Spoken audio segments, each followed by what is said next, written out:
पाटील्स IRC-IAS अकॅडमीमध्ये मी director professor Prashant Patil मनपूर्वक आपलं स्वागत करतो. बघा, आपण सिलेबसची रचना अशी केलेली आहे की ज्युनियर IAS.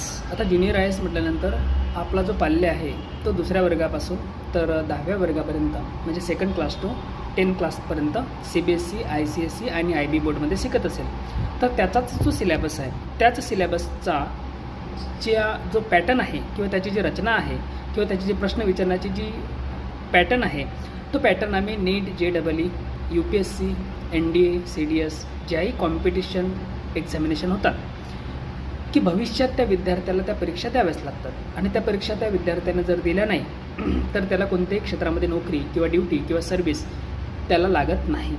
तर याच्यासाठी तर त्याची प्रॅक्टिस झाली पाहिजे, त्याला त्या परीक्षेची ओळख झाली पाहिजे. यासाठी आम्ही काय केलेलं आहे की ज्युनियर IAS हा प्रोग्राम आम्ही चालू केलेला आहे आणि यासाठी आम्ही जे ज्युनियर IASचे जे लेक्चर आहे ते आम्ही ऑनलाईन घेत असतो आणि यामध्ये अतिशय मिनिमम फीजमध्ये 12 महिन्याचा आपला प्रोग्राम आहे. त्यामध्ये त्यांना सर्टिफिकेट, ट्रॉफी आणि आपली जी एक्झाम आहे ती नॅशनल लेवलला आपण एक्झाम घेणार आहे. म्हणजे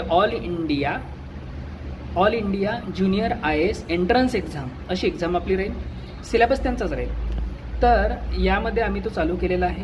बघा, विद्यार्थ्यांना दुसऱ्या वर्गापासून त्याची जर प्रॅक्टिस झाली तर येणाऱ्या कॉम्पिटेटिव्ह ज्या एक्झाम आहे जे मी अगोदर उल्लेख केला की प्रत्येक तुम्हाला काही पण बनायचं असेल तर त्यामध्ये कॉम्पिटेटिव्ह एक्झामिनेशन तुम्हाला द्यावे लागतात. तर त्यासाठी आम्ही तो सिलेबस अरेंज केलेला आहे.